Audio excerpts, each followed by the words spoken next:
Alhamdulillahirabbil alamin wa bihi nasta'inu ala umuri dunya waddin. Assalatu wassalamu ala asyrafil anbiya'i wal mursalin wa ala alihi wa sahbihi ajma'in. Amma ba'd. Perkenalkan, nama saya Santi Nurmalasari selaku moderator pada acara Cahaya Kolbu ini.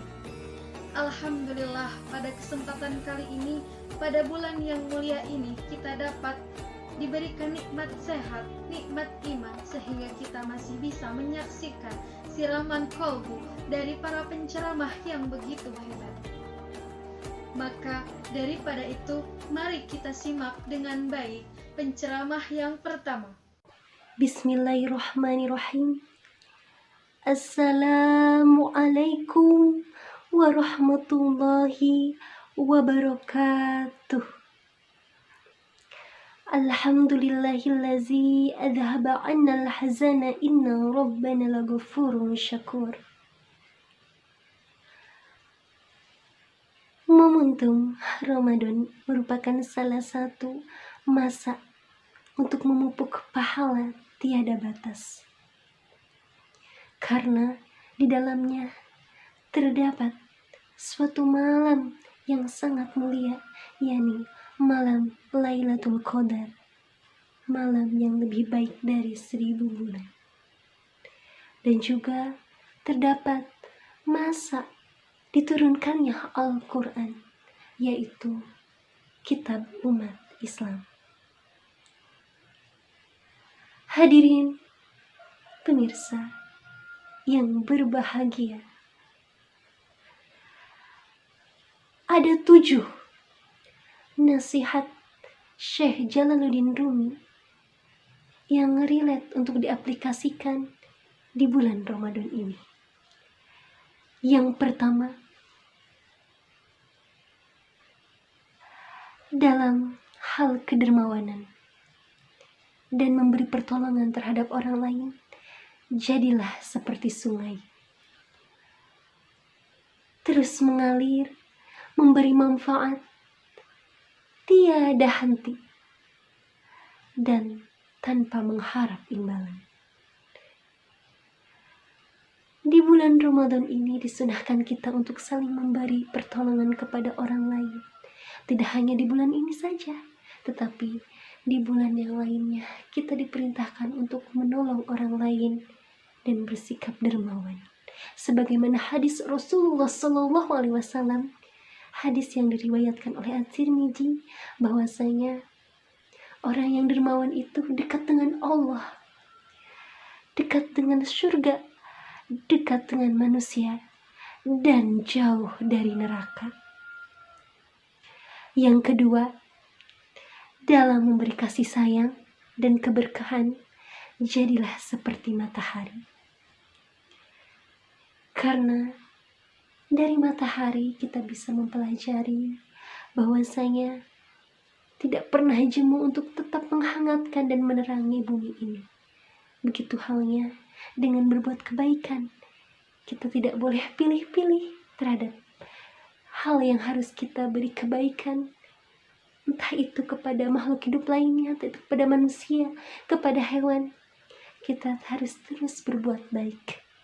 Selain itu, kita juga diperintahkan untuk berbuat baik tanpa mengharapkan imbalan apapun. Sebagaimana kita diperintahkan untuk kasih sayang, untuk mengasihi sesama manusia, sesama makhluk, hewan, tumbuhan. Sebagaimana hadis Rasulullah, "Man la yarham wa la yurham", yang artinya, tidakkah engkau disayangi jika engkau tidak menyayangi. Yang ketiga, dalam hal menutup aib seseorang, hendaklah kamu seperti malam. Tutup rapat-rapat aib seseorang sebagaimana Allah perintahkan, dan Allah melarang untuk menggibahi atau mengumpat. Sebagaimana hadis Nabi, mengumpamakan bahwa orang yang mengumpat dan menggibahkan seseorang atau mengadu domba seperti halnya orang tersebut sedang memakan bangkai daging saudaranya. Dan itu amat keji bila kita melihat pada fenomena tersebut. Dan yang keempat, maka ketika kita murka, ketika kita marah, jadilah seperti orang yang mati. Kenapa? Karena diamnya marah adalah ibadah. Maka hal itu yang harus kita lakukan. Diamlah, jangan lakukan apapun. Jangan lakukan hal-hal kesalahan. Jangan hal-hal yang kita tidak pikirkan terlebih dahulu, karena akan menimbulkan kesalahan yang fatal yang berbuntut pada penyesalan. Dan yang kelima, dalam hal kesederhanaan, ketawaduan, dan kerendahan hati, jadilah seperti bumi yang rela diinjak-injak dan tidak pernah meninggikan dirinya, posisinya. Maka justru seorang bumi meninggikan yang lain, seperti halnya langit ditinggikan oleh bumi. Bumi senantiasa menempatkan kerendahan hatinya, kerendahan dan kesederhanaan hatinya.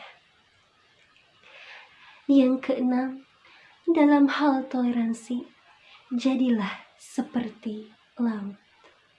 Berlapang dadalah seluas-luasnya dan berani untuk menerima pandangan-pandangan orang lain, pandangan-pandangan yang berbeda, namun tetap mempunyai keyakinan dengan penuh keteguhan. Dan yang ketujuh, jadilah dirimu sendiri. Jadilah dirimu apa adanya. Tampillah apa sejati dirimu. Dalam artian, tidak berpura-pura, namun memberikan sesuatu kebaikan, berperilaku, berucap dengan penuh keikhlasan, dengan penuh ketulusan. Karena sejatinya, jika kita mengucapkan hal dari hati, maka akan diterima juga dengan hati. Mungkin hanya itu saja untayan kata dari saya. Mudah-mudahan ada manfaatnya, khususnya bagi saya sendiri dan umumnya bagi kita semua. Wabillahi taufiq wal hidayah. Wassalamualaikum warahmatullahi wabarakatuh. Alhamdulillah, penceramah yang pertama